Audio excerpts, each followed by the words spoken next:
त्यांनी आरोप मागे घेतले नाही तर त्यांच्या विरोधात दाखल केला जाईल. तर ठाकरे सेनेच्या नेत्या सुषमा अंधारेंनी साताऱ्याचे पालकमंत्री शंभूराज देसाईंवर हल्लाबोल केला.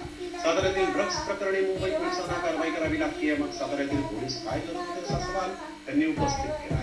तर शंभूराज देसाईंना पालकमंत्री म्हणून घेण्याचा अधिकार आहे का असा सवाल त्यांनी विचारला आहे. तर या प्रकरणाशी एकनाथ शिंदे आणि प्रकाश शिंदे या दोघांचाही संबंध नाही असं म्हणत शंभूराज देसाईंनी आरोप फेटाळून लावले. आज मला मस्ती करायची. बामनोली परिसरातील ड्रग्ज प्रकरणासंदर्भामध्ये शिवसेना उभाटाच्या प्रवक्त्या श्रीमती सुषमा अंधारे यांनी राज्याचे उपमुख्यमंत्री तथा आमचे नेते आदरणीय एकनाथजी शिंदे साहेब आणि त्यांचे बंधू श्री प्रकाश शिंदे यांच्यावरती जे बेछूट आरोप केलेले आहेत.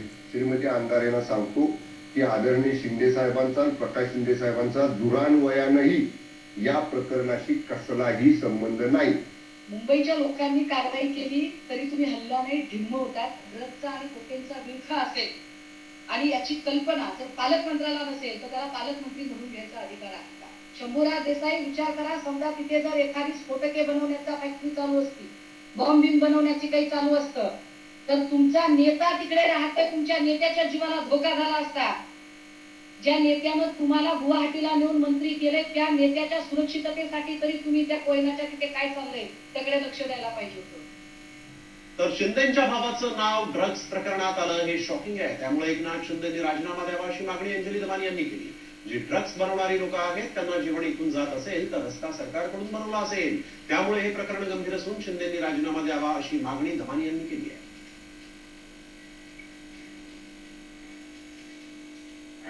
जर कोणीही मेफेड्रॉन सारखं ड्रग, ज्याला रेक्रिएशनल ड्रग म्हटलं जातं, तसं जर कोणी बनवत असेल आणि त्यात जर एकनाथ शिंदेच्या भावाचं नाव जे आलेलं आहे ते अतिशय शॉकिंग आहे आणि याच्यात चौकशी होईपर्यंत खरं तर एकनाथ शिंदेनी राजीनामा दिला पाहिजे.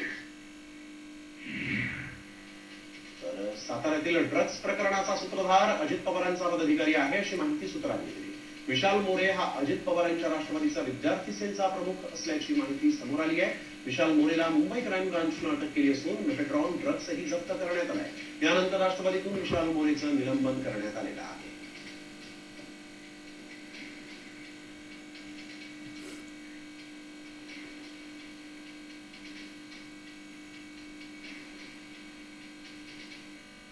पुढील बातमीकडे. मुंबई महापालिका निवडणुकीसाठी ठाकरे बंधूंचा फॉर्म्युला ठरलाय. त्यामुळे मुंबईत कोण किती जागा लढवणार, जागा वाटपाचा फॉर्म्युला नेमका काय आहे, कोणत्या जागांवर ठाकरे सेना आणि मनसेत रस्सीखेच होतीये, पाहूयात सविस्तर या स्पेशल रिपोर्ट मध्ये. ठाकरे बंधूंचा फॉर्म्युला सामवर. 6 विधानसभेसाठी ठाकरे बंधूंचा मास्टर प्लॅन. मुंबईत कोण किती जागा लढणार. महापालिका निवडणुकीचं बिगुल वाजताच आता जागा वाटपासाठीच्या जोर बैठका सुरू झाल्या.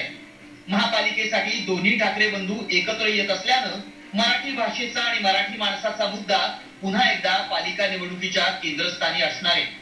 त्यातच ठाकरे सेना आणि मनसे यांच्यातल्या 6 विधानसभा क्षेत्रातील जागा वाटपाचा फॉर्म्युला साम टीव्हीच्या हाती लागलाय.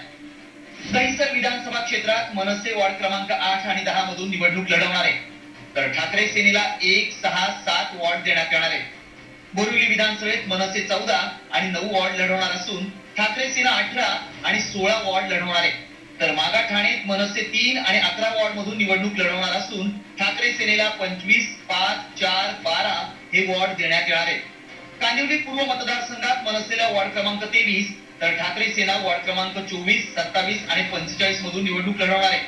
तर चारकोप विधानसभेत मनसेला 21, 22, 31 वॉर्ड देण्यात येणार असून ठाकरे सेना वॉर्ड 19 आणि 20 मधून निवडणूक रिंगणात उतरणार आहे. मालाड पश्चिम विधानसभेत मनसे वॉर्ड क्रमांक 46 आणि ठाकरे सेना वॉर्ड क्रमांक 32, 33, 47, 48 आणि 49 मधून निवडणूक लढवणार आहे. दुसरीकडे या 6 विधानसभा क्षेत्रातल्या काही वॉर्डवरून मनसे आणि ठाकरे सेनेत रस्सीखेचही पाहायला मिळतीये. बोरिवली विधानसभेतील वॉर्ड क्रमांक 13, 17, 15 वरून ठाकरे बंधूंमध्ये रस्सीखेच सुरू आहे. मागाठाणे विधानसभेतील वॉर्ड नंबर 5 वरून तर कांदिवली पूर्व विधानसभेतील 24, 27 आणि 45 या 3 वॉर्डात ठाकरे बंधूंमध्ये रस्सीखेच आहे. याशिवाय चारकोप मधील वॉर्ड क्रमांक 30 आणि मालाड पश्चिम मतदारसंघातील वॉर्ड क्रमांक 34 आणि 35 ही जागा वाटप पूर्ण झालेलं नाही. दरम्यान राज ठाकरे 21 डिसेंबरला पश्चिम उपनगरातील मतदारसंघांमध्ये दौरा करणार आहेत. तर उद्धव ठाकरेंनीही कार्यकर्त्यांना कामाला लागण्याचे आदेश दिले. त्यामुळे मराठी माणसासाठी एकत्र आलेल्या ठाकरे बंधूंचं जागा वाटपाचं गणित जुळणार का हेच पाहणं महत्वाचं ठरणार आहे.